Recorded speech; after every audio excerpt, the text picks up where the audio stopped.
Hello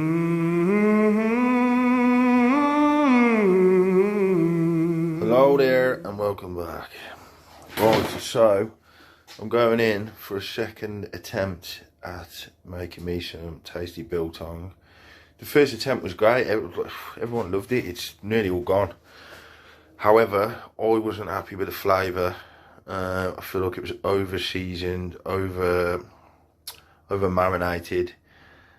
So I've done a bit more research, watched a few more videos, and I feel like I've come up with a better way. I've just put a beautiful piece of what was it, topside beef, big old lump of it, and I should have took a picture before I cut, but I didn't.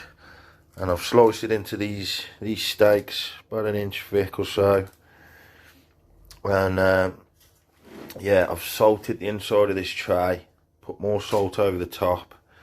I'm going to let them sit in that salt for about an hour or so. Then I'm going to wash the salt off, and then I'm going to marinate, but I'm only going to marinate for a few hours. And yeah, and then she's going to go back into the biltong box. I'm going to give it a bit longer, try and cure it a little bit slower.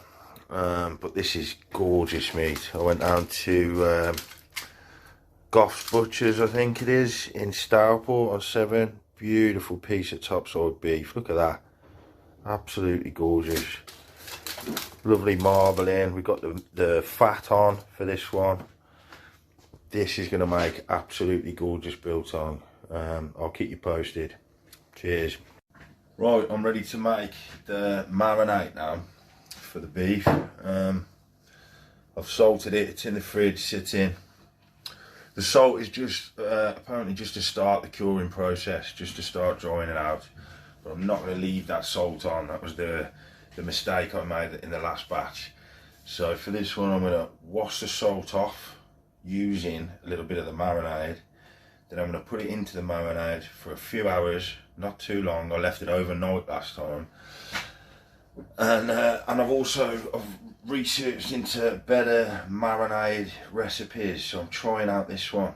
So for this I'm using oh yeah, the salting stage I just used some sea salt, some basic coarse sea salt, and I added in some of the old Himalayan jobby for a bit of flavour or whatever.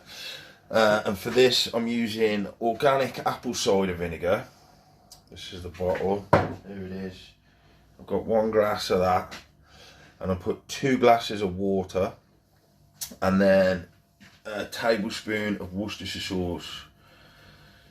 I want a more subtle flavour to my biltong. So yeah, I'm trying this recipe. I think it's going to be a little bit smoother. And like, as I say, I've just bought a beautiful piece of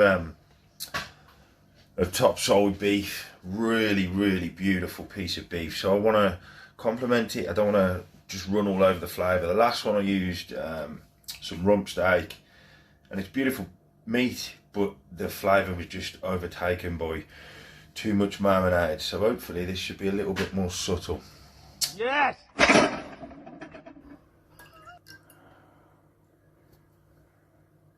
Okay, that's our marinade apparently. So that's 1 part apple cider vinegar, 2 parts water, and a tablespoon of Worcestershire sauce.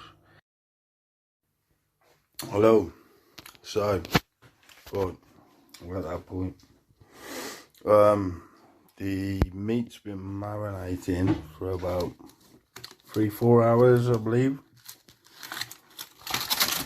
Take that off there now. So there's our meat. A beautiful friggin' meat. And yeah, that's been sat in the apple cider vinegar, the Worcestershire sauce and stuff, for a good about 3-4 hours. And now I've got set up over here the spice mix, and I've just put a small amount into the bottom, and we're going to throw this meat across into there and spice it up really good. And then we're going to hang it in our biltong box. Yeah. I've got the Safari, South African Safari Biltong seasoning, the proper stuff. So yeah, we're going to try it out now, see where it's at, and then we're going to make adjustments from there. But yeah, I've got high hopes for this one. I think it's going to be really good. I'll check back in with you. Okay, so all the beef is seasoned up.